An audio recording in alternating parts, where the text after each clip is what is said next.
Vamos falar, por fim, do Concílio de Calcedônia, para encerrar os primeiros 500 anos. O Agostinho se envolveu em muitos debates. Eram debates no Ocidente, tanto com donatistas, como esse com Pelágio, tudo no Ocidente. No Oriente, o problema era outro. Um outro debate estava ganhando proporções grandes e que gera dificuldades até hoje. É um assunto tremendamente difícil, que é o assunto a pessoa de Cristo e as suas duas naturezas. Assunto espinhoso que produziu divisão profunda na igreja. O debate durou vários séculos, é chamado debate das duas naturezas. Uma das primeiras tentativas, porque o que aconteceu? Em Nicéia foi definido que Jesus Cristo é Deus. Só que ele também é homem, certo? Aí ficou assim, tá, mas se ele é perfeitamente Deus e perfeitamente homem, como é que essas duas coisas se juntam?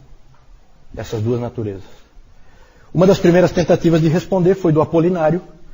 O Apolinário, ele era da cidade de Laodiceia. Ele disse que se você tem duas entidades perfeitas, perfeito Deus e perfeito homem, então elas não podem se combinar. Então ele propôs o seguinte, ele imaginou que o corpo do homem, Jesus, tinha que ser habitado por uma alma divina. Então a alma de Jesus não era humana, era divina. A ilustração que se usa é do envelope da carta. Né? Então o homem é o envelope e Deus é a carta. Então você põe a carta dentro do envelope. O problema é que logo as pessoas perceberam, no início parecia até interessante, mas logo as pessoas perceberam que tinha problema isso aí, né? Isso aí não é muito satisfatória essa resposta. Por quê? Porque no modelo do Apolinário não há um verdadeiro ser humano ali. Aquilo ali não é um ser humano, com uma alma divina. Não é como nós. Ficou mais a ideia de que era um tipo de possessão. Era um corpo possuído. Né? Então aquilo foi rejeitado, aquilo foi visto como errado. Os capadócios, nós falamos, os 3 capadócios ali, atacaram fortemente o ensino do Apolinário. E o Gregório de Nazianzo disse, o que ele não assumiu, ele não curou. Nós já vimos antes. Então ele tem que ter uma natureza humana perfeita. O apolinarianismo foi condenado em 381 no Concílio de Constantinopla. E nesse debate, gente, não havia, falando do apolinarianismo, nesse debate não havia só teologia envolvida. Havia rivalidade entre pessoas e havia rivalidade entre cidades envolvidas. Certo? Vejam como as coisas se misturam, como a igreja é frágil porque é composta por seres humanos. Alexandria no Egito e Antioquia na Síria sempre rivalizaram uma com a outra. Ainda há pouco nós falamos das duas escolas de interpretação da Bíblia. Alexandria, escola alegórica. Antioquia, escola literal de interpretação da palavra. No caso da pessoa de Cristo, a ênfase de Alexandria era na divindade de Cristo. E a ênfase de Antioquia era na humanidade de Cristo. E, como tem aquela famosa frase, onde está a tua ênfase, ali estará a tua teologia. Então acabava desequilibrando, né? E aí, a cidade de Antioquia acabou influenciando muito Constantinopla, que se tornou importante depois também. E aqui tem uma coisa interessante, o Concílio de Nicéia, lá em 325, que nós falamos no início hoje, o Concílio de Nicéia estabeleceu uma hierarquia das igrejas. Né? Porque nesses concílios se discutia vários assuntos. A gente acaba levantando assim o mais importante. Mas outros assuntos eram discutidos. E surgiu uma certa hierarquia das igrejas, das cidades, dentro do cristianismo. Né? Vamos ver se vocês já conseguem adivinhar mais ou menos qual é a hierarquia. Na hierarquia que foi colocada em Nicéia, qual é a igreja mais importante? Quem dá mais? O que vocês acham? Constantinopla? Alexandria? Não. Roma. Lembre-se que Constantinopla nem existia. Nicéia 325, 5 anos antes de Constantinopla existir. Certo? Então Roma era a capital do império, é a igreja mais importante. Era assim que era visto. Segunda, Segunda, Alexandria. Alexandria, com certeza. Está em todas, né? Alexandria. Terceira, Antioquia. Perfeito. Então, essa era a hierarquia principal, só que surgiu um problema. Surgiu uma nova cidade, chamada Constantinopla, que vai e ocupa o segundo lugar, roubando esse segundo lugar de Alexandria. Automaticamente há uma rivalidade profunda entre Alexandria e Constantinopla. Vejam como é carnal a coisa, certo? Seres humanos são complicados. E essa rivalidade acabou descambando para uma briga feia. Vamos falar do nestorianismo. Cadê o Nestor? Nestor, vamos trazer o Nestor, né? Vamos trazer o Nestor. Calma, vamos ver, depois a gente vai ver. Nestor era o bispo de... Nestor também chamado Nestório, tá? Alguns chamam Nestório, alguns chamam Nestor. Nestor era bispo de Constantinopla. E ele foi treinado na tradição de Antioquia. E ele ficou preocupado com uma expressão que estava sendo usada lá em Alexandria. A expressão era a seguinte, Theotokos. Alguém sabe o que é Theotokos? Ele não é de Alexandria. Ele não gosta de Alexandria. Ele se incomodou com aquilo que Alexandria disse, Theotokos. Theotokos é a mãe de Deus. A mãe de Deus. Em Alexandria começou a se usar essa expressão, a mãe de Deus. Evidentemente estava se referindo a Maria. Só que essa expressão não era usada como é hoje, né? Hoje ela é usada para exaltar Maria. Naquele tempo não. Naquele tempo a preocupação dos alexandrinos era de mostrar que ali estava Deus. Certo? Aquele homem que nasceu ali era Deus. O Nestor não gostou daquela expressão. Aquela expressão incomodava ele. E ele recomendou que se usasse Christostokos, a mãe de Cristo, para não confundir a cristologia das pessoas. E ele também não gostava da palavra união das naturezas, ele preferia conjunção das naturezas. E o Nestor sofreu feroz oposição de Cirilo, o bispo de Alexandria. E esse bispo aí de Alexandria era um teólogo competente, um indivíduo muito inteligente, mas não muito ético. E ele jogou sujo várias vezes com o Nestor, certo? E esse Cirilo, ele fazia qualquer coisa para prevalecer. Um indivíduo insistente e do tipo briguento. Sim. Theotokos, a mãe de Deus. Quem é a mãe de Deus? Maria. Theotokos Maria, mãe de Deus. Não era uma expressão que se usava na teologia, lá de Alexandria. Eles criaram esse tipo de expressão porque havia uma série de discussões, tá, que a gente não tem como entrar, né? Mas, por exemplo, Nestor não aceitava um Deus de 3 anos de idade. Isso incomodava ele profundamente. Aquele menino de 3 anos de idade não é Deus. Isso, sem dúvida, está ligado a isso, né? Hoje em dia é usado mais para exaltar Maria, já dentro do pensamento de que Maria é quase superior ao próprio Deus, né? Mas isso aí não era assim naquela época ainda, certo? O Concílio de Éfeso, em 431, que é o terceiro concílio ecumênico, condenou o nestorianismo. O nestorianismo, ele dizia que ele tinha 2 naturezas, que Cristo tinha 2 naturezas, postas em conjunto, mas que eram totalmente independentes, certo? A ilustração que se usa é da água e do óleo. Você põe junto, mas elas não se misturam. E o Concílio de Éfeso condenou o nestorianismo e condenou o Nestor. Nestor foi exilado, inclusive, como herege, certo? O Concílio de Éfeso afirmou que Jesus é uma pessoa e não 2. Só que esse concílio, gente, ele foi um tipo de farsa. Porque não houve discussão nenhuma dentro daquilo que o Jaime perguntou antes sobre como funcionava o concílio. Esse funcionou totalmente errado. Sabe por quê? Porque o pessoal de Constantinopla atrasou, por causa das viagens lá, eles não conseguiram chegar a tempo. O que o Cirilo fez?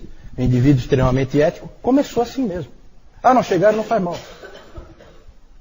Começou de qualquer jeito, não tinha ninguém da posição nestoriana para discutir, está aprovado a posição de Alexandria.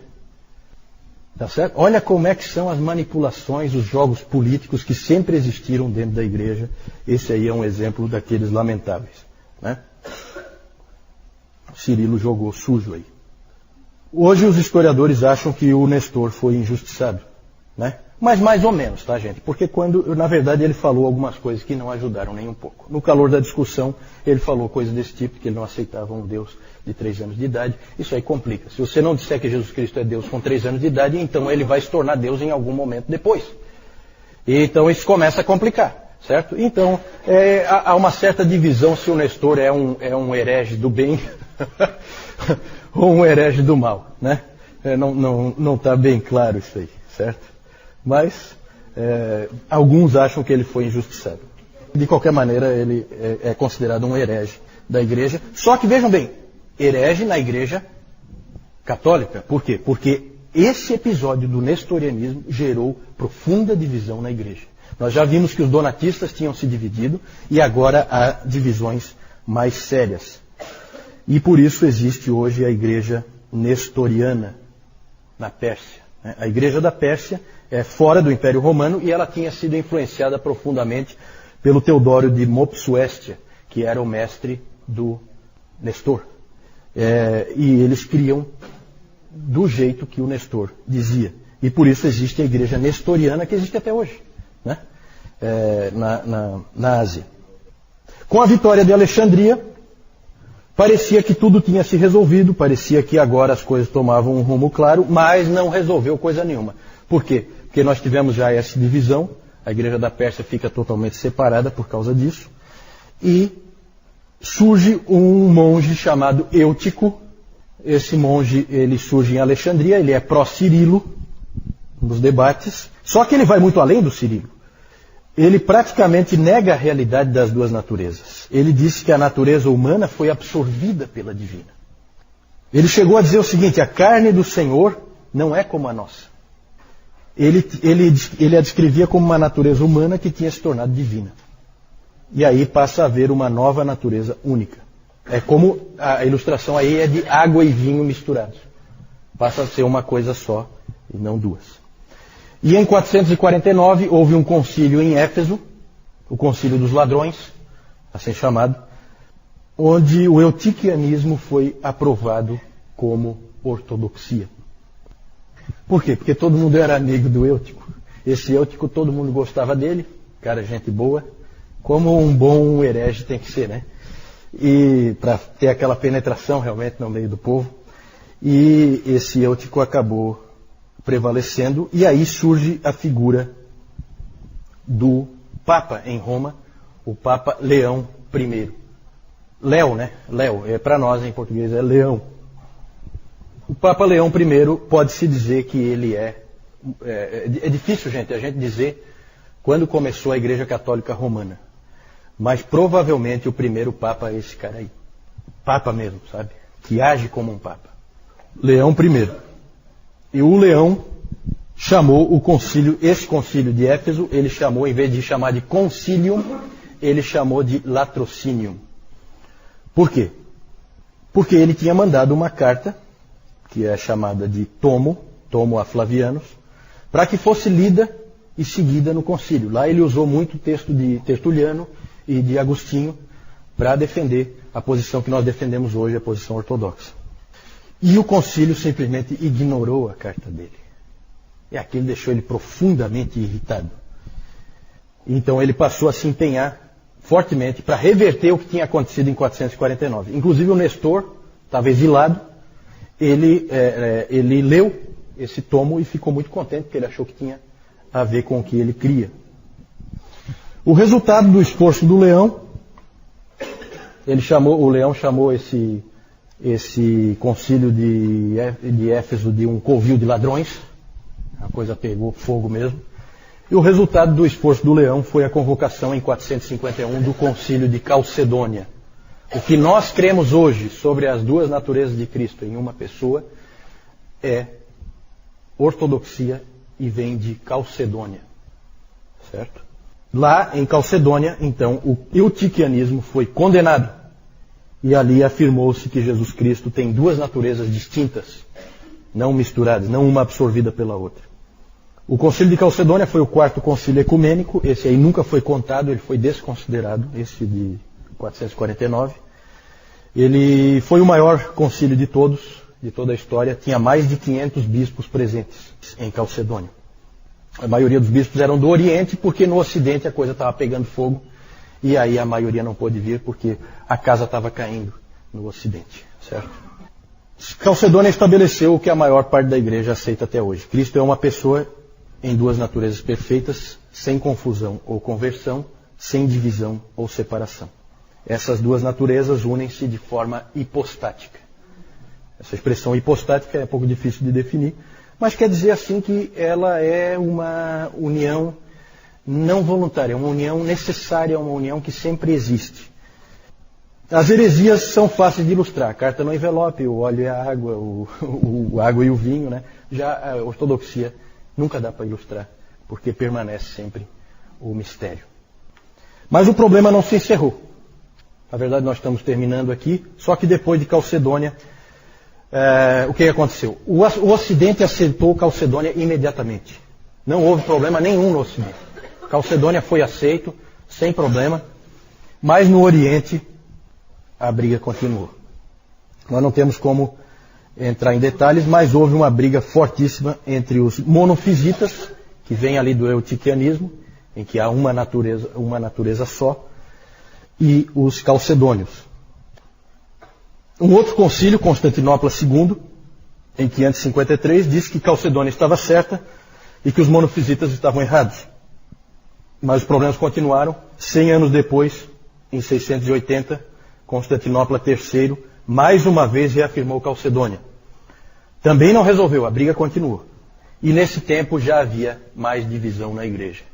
Agora, além da igreja nestoriana, lá na Pérsia, passaram a existir as igrejas monofisitas no Egito, na Armênia, na Síria, na Índia, em vários lugares fora do Império Romano, começou a existir as igrejas monofisitas no Oriente. E nesse período, gente, ocorreram coisas estranhas e horríveis. Começa a acontecer as barbaridades, né? Um Papa de Roma excomungou o Patriarca de Constantinopla, que por sua vez excomungou o Papa de Roma, certo? Um outro Papa de Roma foi sequestrado por agentes do imperador em Constantinopla, onde ele foi açoitado, aprisionado e morreu de fome. Veja como a coisa pega. Houve também um teólogo e monge, cujo nome era Maximus, que foi aprisionado pelo imperador. Veja que o imperador está sempre metido, por causa daquela coisa da cristandade. Ele sempre mete a mão.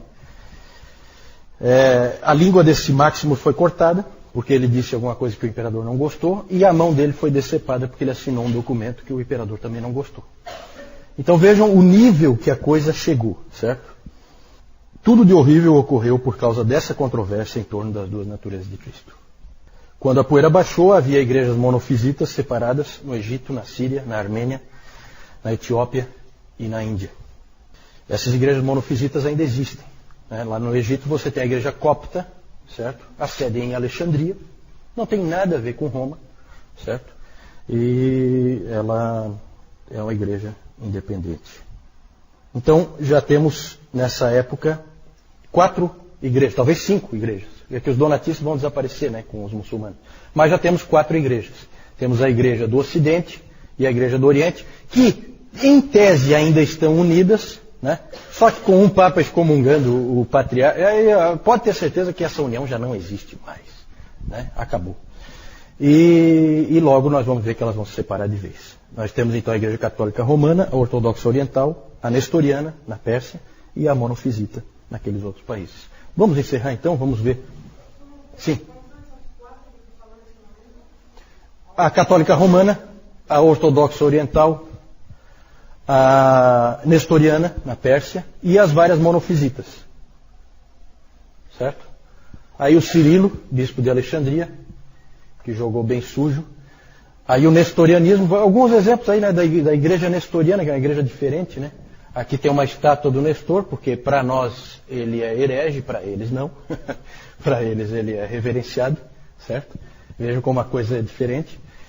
Então, Lá um bispo nestoriano, certo? Uma freira nestoriana. E aqui um casamento nestoriano. Bem interessante aí. Aqui o Leão I, talvez o primeiro Papa, pelas posturas que ele assumiu. Ele, inclusive, ele foi muito respeitado como autoridade. Quando vocês veem lá, às vezes, o Bento XVI indo lá falar para acabar com a guerra, para parar, não sei o quê, lembra um pouco o que o Leão fez, né? Por quê? Porque o Átila, o Uno, o flagelo de Deus, vocês talvez já estudaram sobre esse bárbaro, ele e as suas tropas estavam destruindo a Itália completamente, varrendo do mapa, certo? Saqueavam tudo, violentavam todas as pessoas, e o Leão foi negociar com o Átila para ele não entrar em Roma. Então ele ficou muito reverenciado pelos romanos por causa dessa posição dele, né? O catolicismo romano inventa um monte de história, que aqui atrás do leão apareceu um homem forte com uma espada no céu, e aí os homens do Átila ficaram com medo e tal, né? O que os historiadores creem é que ele levou uma graninha ali para largar por fora. Aí é bem mais realista, né? Bem mais realista. É isso que os historiadores acham que na verdade aconteceu. Aqui eu quero mostrar para vocês, já que aqui nós vamos encerrar os primeiros 500 anos. Gente, já passou do nosso horário, quem tiver que pegar ônibus, coisa desse tipo, ou tiver que sair, tá? Não tem problema, eu só quero encerrar realmente essa parte, tá? Aqui nós vemos as invasões dos bárbaros. Eu não vou gastar tempo com isso, só quero mostrar para vocês, certo? Nessa época, no quinto século, começa a haver invasão de bárbaros para tudo que é lado. Aqui os vândalos saem daqui, ó, e eles vão passando por tudo aqui, e eles passam pelo Estreito de Gibraltar. Por isso que a Espanha acabou... Depois nós vamos falar sobre isso, né? Por que a Espanha acabou tendo um povo diferente do resto da Europa, né? Por causa da facilidade dos muçulmanos de entrarem por ali, no Estreito de Gibraltar, né? Então isso tudo tem um motivo histórico. Aí os vândalos entraram ali e depois eles vieram para cá. E aqui, ó, eles atacaram Cartago em 430, que foi o ano em que o Agostinho morreu, né? Ele não chegou a ver Hipona ser saqueado. Deus preservou ele disso. Mas aqui teve ataques de todo tipo. Os ostrogodos entraram aqui. Em 410, os ostrogodos, os visigodos depois se estabeleceram ali na Espanha, né? Os burgúndios se estabeleceram na França, os francos na França, os bretões na França. Isso aí depois a gente pode dar uma olhadinha com mais calma. Em 410, Alarico invadiu Roma e detonou com Roma. Alarico era visigodo. Isso aí então, são tudo povos germânicos, tá, gente? Esses povos todos, eles entraram e invadiram realmente Roma e saquearam tudo. Foi uma coisa desastrosa. Aqui então, quando Roma foi saqueada em 410, aqui em 455 os vândalos saquearam também. Então o Papa Leão impediu o Átila, o Uno, de entrar em Roma. Só que depois, 4 anos depois, os vândalos entraram e fizeram a festa em Roma, tá? Depois de 410, gente, já todos os imperadores romanos do Ocidente, eles são fantoches nas mãos de generais germânicos, certo? Em 476, o Rômulo Augusto foi o último imperador romano do Ocidente. Ele foi deposto definitivamente por Odoacro.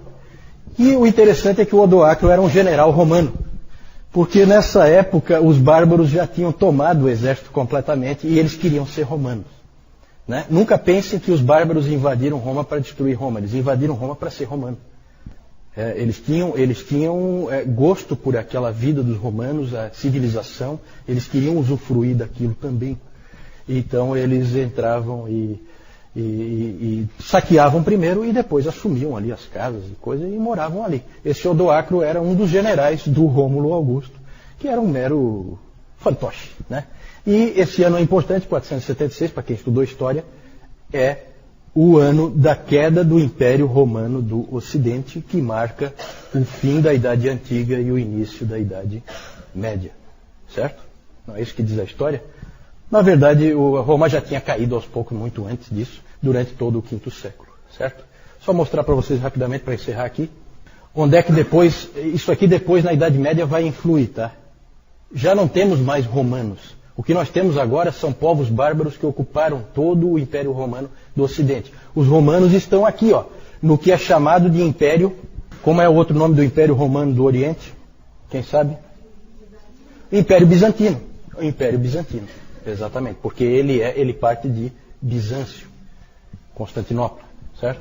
Então aqui o Império Romano do Oriente permanece, só que aqui foi ocupado, olha só, toda a Itália e aqui uma parte da Alemanha foi ocupada pelos ostrogodos, os francos e os burgúndios e os bretões ocupam a parte aqui onde é a França e a Holanda, e os anglo-saxões ocupam lá as Ilhas Britânicas.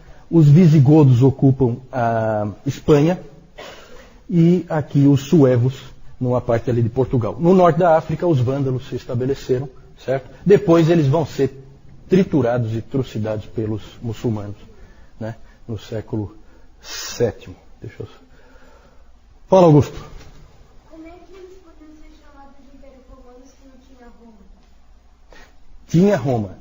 Assim, ó, a pergunta é assim, como podiam ser chamados de Império Romano se não tinha Roma? Tinha Roma. Roma foi só saqueada, ela não foi destruída, tá? A gente fala destruída, é uma força de expressão. Ela continua existindo ali e esses bárbaros ocuparam a cidade de Roma, né? Roma existe até hoje, né? A cidade permanece, só que não é mais aquela Roma, agora é uma Roma totalmente controlada por bárbaros, certo? Ela é diferente, ela não é mais a mesma coisa. Tudo bem que esses bárbaros absorvem a cultura romana, mas já não é mais a mesma coisa, né?